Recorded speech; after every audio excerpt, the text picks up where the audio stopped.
எனக்கு என்னன்னா இவரே ஏஐ ஆளுநர் ஆயிட்டாரே, ஆர்டிபிஷியல் இன்டெலிஜென்ஸ் ஆளுநர் நாங்கள் வச்சுக்கிறோம், இந்த ஆளுநர் தேவையில்லைங்கிற அளவுக்கு தமிழ்நாடு போயிருச்சு.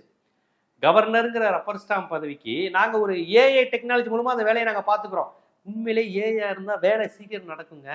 நம்ம பாட்டுக்கு ஏதாவது ஃபைல் அனுப்புகிறோம் விஷயங்கள்னா அது ஏஐ டக்குன்னு வேலையை பார்த்துரும். அந்த ஆர்டிஃபிஷியல் இன்டெலிஜென்ஸ் வந்து எங்கெங்கே கையெழுத்து போடணும், என்னென்ன விஷயங்கள், ஏதாவது ஸ்பெல்லிங் மிஸ்டேக் இருந்தால் கூட கரெக்டாக பார்த்து விட்டுரும். பார்த்து கரெக்டாக அது யாருக்கு அனுப்பணுமோ அதை அனுப்பி விட்டுரும், அதுவே மெயில் பண்ணி விட்டுரும். ஸோ ஆளுநரே வேணுமா, இல்லை அதுக்கு பதிலாக ஒரு ஆர்டிஃபிஷியல் இன்டெலிஜென்ஸ் வச்சுக்கலாமா? ஏன்னா இந்திய அமைப்பு எங்களுக்கு ஒரு ஆளுநர் வேணும், எங்களுக்கு ஒரு ஆளுநர் வேணுங்கிறாங்கல்ல.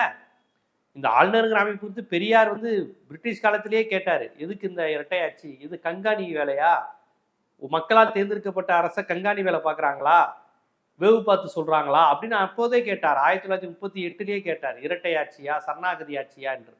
அண்ணாவும் ஆட்டுக்கு தாடி எதுக்கு, அது மாதிரி தான் அந்த ஆளுநர் பதவி எதுக்கு வச்சிருக்கீங்க, ஜனநாயகத்துக்கு இது தேவையா அப்படிங்கிற கேள்வியை அண்ணாவும் கேட்டார்.